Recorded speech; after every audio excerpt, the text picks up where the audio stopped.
안녕하십니까, 이재필입니다. 어제 제가 코로나19 관련돼서 이게 정말로 경제적 위기로 이어질 것인가, 이런 부분에 대해서 좀 영상을 올리고, 뒷부분에 좀 금융위기라든가 이런 부분들이 기회로 작용할 수 있다라는 거, 그런 영상을 좀 올려드렸는데요. 자, 요즘 코로나 때문에 어디 먼데 가지도 못하겠고, 그래서 어제 제가 그거 말고 올려드리진 않았는데 영상을 하나 또 찍어 놓은 게 있습니다. 약 1시간 좀 넘는 분량의 영상을 찍었는데요. 우리 시청자님들이 되게 좋아하실 만한 그런 영상입니다. 그렇잖아요. 10배 가는 종목들, 그런 것들, 되게 좋아하시죠. 그래서, 이 과거에 10배 갔던 종목들, 이런 것들의 움직임들, 뭐 때문에 10배를 갔는지, 100배 이렇게 간 종목들도 있죠. 자, 그래서 그런 부분에 대해서 공부하는, 그리고 영상 중간에 종목도 한 종목 이렇게 좀 말씀을 드린 그런 영상을 어제 찍었어요. 자, 근데 요거는 보고 저 지금 너무 이렇게 영상을 자주 또 많이 올리고 그러면 이걸 제대로 잘 안 보시더라고요. 그래서 이 영상은 지금 주말에 보니까 72분 정도 되는 것 같아요, 구독자분이. 근데 구독자분이 100명이 딱 되면 그때 제가 바로 좀 올려드리기로 하고요. 100명이 구독자 100명이 되게 되면 그 순간 올려드릴 거예요. 자, 그렇게 하기로 하고요. 자, 오늘 아침도 어제 지난 주말에 끝난 미국 시장 같은 경우도 상당히 좀 부침이 심했어요. 자, 지금 간략하게 시장부터 조금 짚어보고 넘어가도록 하겠습니다. 자, 여기서 미국 3대 지수 상당히 좀 고생을 시켰었죠. 자, 다우가 0.98% 정도 하락, S&P 500이 1.71% 정도 하락, 그 다음에 나스닥도 1.87% 정도 하락하는 모습이었는데요. 자, 이게 코로나19 관련된 그런 우려감들, 이런 걸로 인해서 다우 기준으로 장중에 한 850포인트까지 빠졌었어요. 그런데 또 트럼프가 나섰습니다. 이 트럼프는 어떻게 해서든 간에 이 주가를 좀 잡아놓고 싶은 그런 상황이에요. 자, 트럼프가 시장 올라갈 수 있다, 이런 얘기를 하면서 장 마감 무렵에 또 치고 올라가는 그런 모습이 나와서 낙폭을 상당 부분 많이 줄이고 마감한 그런 하루였습니다. 자, 그런데 특이한 점을 보시면요. 자, 이게 조금 굉장히 특이한 게 나왔어요. 자, 국제유가를 보시게 되면 WTI는 서부 텍사스산 중진류를 얘기하는 거죠. 그리고 저 해외 선물 하시는 분들 같은 경우는 크루드 오일이라고 얘기하는 게 이 WTI입니다. 자, 10%나 폭락을 했어요. 이유는 지난주에 이 오페크 쪽에서 감산하자 이런 결의를 했는데 러시아 쪽에서 아이 감산 안 할 거야 라고 그렇게 나왔죠. 자, 그래 그 결과 이 사우디가 좀 속된 말로 열이 좀 받았나 봐요. 그래?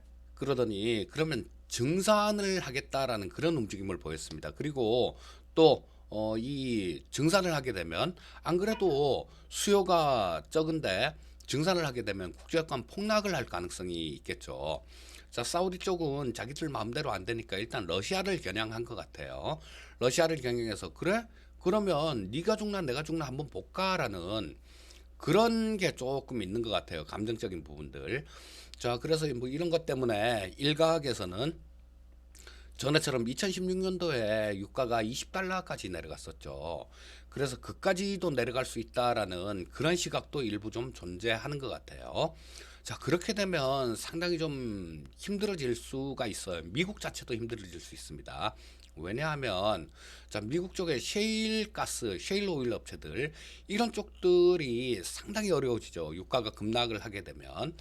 자, 그래서 이런 것들이 어려워지면 그런 기업에서 발행해 놓은 회사채 이런 것들도 상당히 좀 어려워질 겁니다. 자, 그래서 이 부분이 정말로 근데 또 이 푸틴도 강성이죠. 그리고 사우디아라비아 왕자 그 사람도 굉장히 강성입니다. 그래서 한번 해보자라고 그런 분위기가 생기는 것 같아서 이런 부분이 조금 우려는 되는 그런 상황입니다. 자, 요런 부분들 같은 경우는 좀 움직이는 모습들 뭐 이런 것들을 봐가면서 예, 또 좀 차츰차츰 시간이 지남에 따라 어떻게 바뀌어가는가 이런 부분들을 체크를 할 부분들이에요. 그리고 또 이 채권 시장을 보게 되면 미국제 10년물이 장중에 0.66% 정도 10년물 수익률이 0.66% 정도까지 떨어졌죠. 자, 이건 뭘 의미하느냐? 저 연준에서 17일, 18일 날 연준의 통화정책회의가 있죠. 여기서 금리를 0.25가 아니라 뭐 0.5 이상 대폭으로 인하를 한다라는 그런 분위기를 반영하고 있는 것 같아요. 자, 그런데 지금 그런 비판들이 조금 우려의 목소리도 나오고 있죠. 통화정책회의가 어떤 효과가 있느냐 이런 우려의 목소리도 좀 나오고 있어요.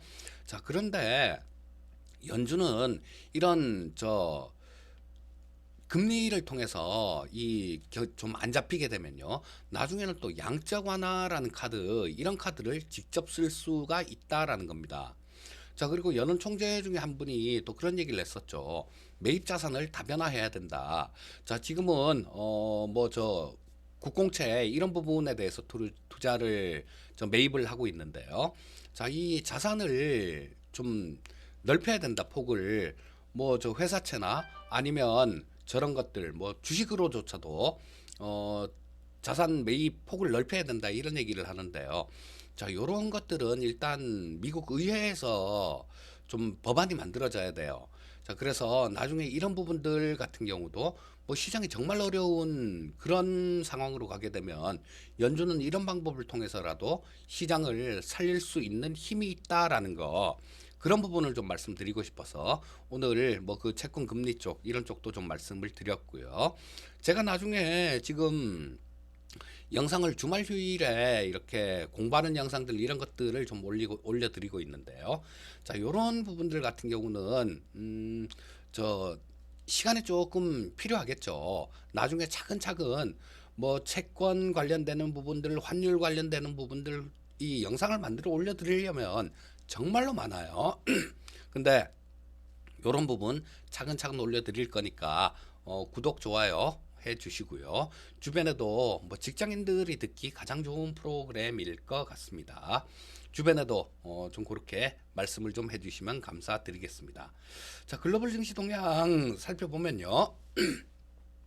미국 시장 상당히 좀 결과로만 보면 많이 빠졌는데 내용상으로는 장 막판 무렵에 좀 이렇게 올라오는 모습이었고, 자, 차트를 다 같이 한번 보겠습니다.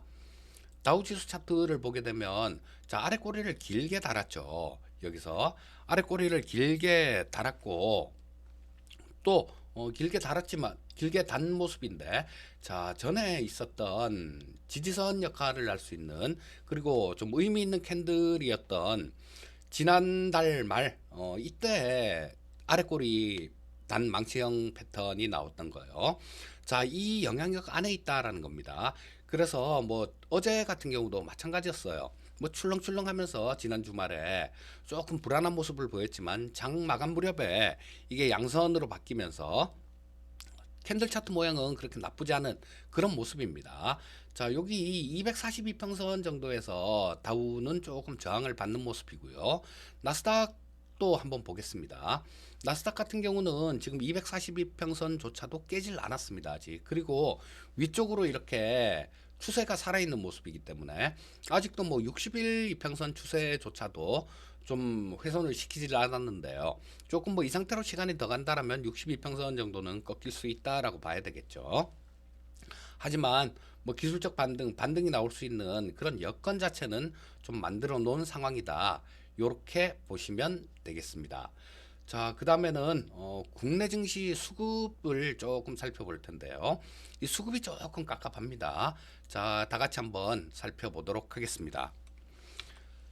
자, 여기서 보시게 되면 지난주 금요일이죠. 외국인들은 또 계속해서 팔았습니다. 자, 지난주 금요일도 한 5,641억 정도 외국인들 순 매도를 했고요. 기관이 한 2,624억 정도 순 매도. 그리고 이 물량을 또 개인 투자자들이 다 받았어요. 7,915억 정도를 개인 투자자들이 순 매수하는 모습이었습니다. 코스닥 시장 한번 살펴볼까요? 코스닥 시장도 뭐 그렇게 큰 차이는 없습니다. 자, 외국인들이 1,482억 정도 순매도, 그 다음에 기관이 529억 순매도, 그리고 개인 투자자들이 2,157억 정도 순매도하는 모습이었고요. 자, 외국인들은 뭐 코스피 시장에서 팔고 코스닥 시장에서 팔고, 예, 전부 다 매도를 하는 그런 모습이었습니다. 그런데 조금 우리가 그나마 조금 좀 기대를 가질 만한 그런 요인들은 있어요. 바로 연기금의 수급이죠. 자, 제가 그런 말씀을 드렸었죠, 전에. 현물 시장에서 왕은 연기금이에요. 선물 시장에서 왕은 외국인, 옵션 시장에서 왕은 금융투자입니다. 자, 그런데 이 연기금 쪽에서 지난주 목요일 날 1,300억 정도 매수가 들어왔고, 지난주 금요일에도 시장이 급락함에도 불구하고 2,200억 정도 순매수가 들어왔습니다. 자, 이런 부분들은 좀 기대를 갖게 할 수 있는 그 정도의 수급이 되는 거죠. 자, 그리고 선물 시장 쪽은 뭐 특별한 그런 움직임은 없었어요. 외국인들 한 398억 정도 순매도, 뭐 순매수, 기관이 한 460억 정도 순매도하면서 뭐 300억, 400억 이 정도 수준이면 그냥 뭐 거의 움직임이 없었다, 선물 시장에서는. 그렇게 보시면 되겠습니다. 외국인들 또 옵션 쪽에서 계속해서 아랫방향으로 계속 고집을 좀 부리고 있습니다. 자, 금요일도 마찬가지 콜옵션에서 24억 정도 순매수, 자, 순매도, 그리고 금융투자 쪽이 한 38억 정도 콜옵션을 순매수했는데요. 자, 외국인들은 옆으로 기거나 빠져, 이런 포지션이고, 금융투자는 올라가야 돼, 이런 포지션입니다. 자, 그리고 풋옵션 쪽을 보게 되면, 자, 풋 쪽에서도 극명하게 또 갈리는 그런 모습이 나왔습니다.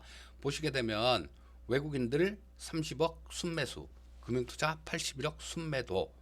자, 지금 이 누적 포지션을 좀 보게 되면요, 금융투자가 풋옵션 매도가 1,100억이 넘어가요. 그 다음에 콜옵션 매수도 뭐 한 300, 한 400억 가까이 그 정도 됩니다. 자, 금융투자는 지금 이번 주 목요일이 당장 이번 주 목요일이 만기이기 때문에 포지션을 어떻게 바꾸고 그러기엔 좀 늦었어요. 오지기들은 주가가 위쪽으로 좀 올라가야 됩니다. 자, 그리고 이 외국인들 같은 경우는 아랫방향이긴 한데 지금 수익이 굉장히 크게 나 있는 상태예요. 자, 여기서 더 이상 그렇게 큰 뭐 도박을 하거나 그런 걸 걸지 않아도 충분히 수익이 클 수 있는 그런 상황이기 때문에, 자, 지금 이번 주 중후반으로 가면서 이 금융투자 쪽이 좀 어떻게 나올지 그 부분이 좀 주목이 되는 상황입니다. 자, 지금 뭐 제가 보기에는 이번 주 뭐 만기 전후해 갖고는 시장에 조금 변화가 있을 가능성이 많다라는 생각이 들어요. 자, 뭐 좀 시장 분위기가 조금 안정된다든가 뭐 이런 모습이 나올 가능성이 많아 보이고요. 뭐 그거는 만기 전후해 갖고 그때 봐도 되는 거니까 일단은 지금은 요 정도까지만 좀 보도록 하겠습니다. 그리고 옵션 가격을 제가 좀 말씀을 드렸었는데요. 옵션 가격이 지금 저 금요일 날, 목요일 금요일 좀 빼긴 뺐는데도 상당히 좀 많이 비싸요. 보시게 되면 지금 275 정도가 등가격일 겁니다. 자, 옵션 모르시는 분들은 그냥 들으시면 돼요. 자, 굳이 이해하려고 하지 않으셔도 된다라는 얘기입니다. 자, 지금 뭐 두 개 합쳐갖고 88만 7천 원 정도 되는데 만기가 이번 주 목요일인 걸 감안하면 굉장히 비쌉니다. 자, 지금 이번 주에는 이 옵션 프리미엄들 이런 것들을 빼는 과정이 조금 진행되면서 옵션 프리미엄이 좀 생각했던 부분들, 이런 부분들보다 만기 전에 많이 빠진다라면 만기날 볼만한 그런 시장이 나오지 않을까 싶은 생각이 들어요. 자, 다음 저 차트를 보면서 좀 국내 증시 좀 저 동향이나 뭐 그다음에 대응 방법, 그리고 뭐 좀 예상되는 부분들, 이런 부분들을 좀 말씀드리도록 하겠습니다. 대응 전략에 대해 말씀드릴게요. 자, 요게 코스피 10분봉입니다. 코스피 10분봉인데 뭐 금요일 날 급락해서 좀 출발했죠. 뭐 그 전에 해외 시장이 또 우리나라 시장 금요일 아침에 끝난 미국 시장도 상당히 좀 안 좋은 그런 상태였기 때문에 자, 처음에 조금 반등 시도는 하는 모습이었어요. 장 초반에. 그랬다가 뭐 저 외국인들 매도 물량들 이런데 밀리면서 좀 계속 하루 종일 좀 오전장에 살짝 반등하다가 두들겨 맞고 그러고 난 다음에 계속 역프로 이렇게 횡보하는 그런 모습으로 마감이 됐죠. 또 장 거의 막판 무렵에는 약간의 매수세 이런 것들은 외국인들 쪽에서 뭐 선물을 매도를 하다가 오후장 들어서 좀 저 장 막판에 순매수로 바뀌었으니까 그 외국인들 순매수 선물 순매수에 의한 그런 움직임이 나왔다라고도 볼 수 있을 겁니다. 자, 일봉 형태를 한번 보도록 할게요. 자, 코스피 시장 일봉인데, 뭐, 지금 몇 차례 조금 말씀을 좀 많이 드렸던 것 같아요. 자, 여기서 지금 우리나라 시장 같은 경우는 조금 박스 정도로 보시면 될 것 같아요. 자, 며칠 전에 지난달 말, 이달 초네요. 3월 첫 거래일 날, 우리나라 시장도 약간의 의미를 부여할 수 있는 그런 캔들이 나왔죠. 그래서 저걸 뭐 그렇게 쉽게 힘없이 깨거나 그럴 것 같진 않고요. 자, 말씀드렸듯이 지난주하고 비슷한 그런 시황입니다. 출렁출렁하면서 옵션 프리미엄을 빼는 그런 구간이 좀 나오지 않을까 싶은 생각이 들고요. 자, 그리고 이번 주 목요일이 선물 옵션 동시 만기인데 그때까지 이 금융투자 쪽이 물러날 생각을 하지 않는다라면 만기나 아니면 뭐 만기 전날 정도, 만기 전날이나 만기날 그럴 때 정말 좀 볼만한 그런 반전이 나올 수도 있겠다라는 생각도 듭니다. 자, 옵션 프리미엄을 어떻게 빼가는지 그게 관건이고요. 자, 뭐 오늘 시장 같은 경우도 일단 그런 부분들을 잘 보시면 크게 무리가 없을 것 같아요. 자, 이 시장에 반등이 나오려고 하면 연기금이 저렇게 들어오고 난 다음에 좀 있다가 외국인들 순매수로 이어지는 경우가 굉장히 많았었습니다. 아마 이번 주에도 그런 움직임이 나올 가능성도 있다라는 생각이 들어요. 자, 그렇다면 뭐 오늘도 마찬가지 우리가 주목해서 봐야 될 부분들이 가장 중요한 게 수급 쪽입니다. 자, 이 현물 시장 쪽에서 외국인들이 순매수로 좀 바뀌어 주느냐. 그리고 또 그게 아니다라면 미리 선물 시장 쪽에서 외국인들이 순매수로 바뀌면서 저런 것들 미결적증이 증가하면서 순매수로 바뀌는 그런 모습들이 나오느냐. 이게 가장 좀 잘 지켜봐야 될 포인트고요. 자, 이 주식 시장이나 선물 시장에서 가장 훌륭한 조합이 있어요.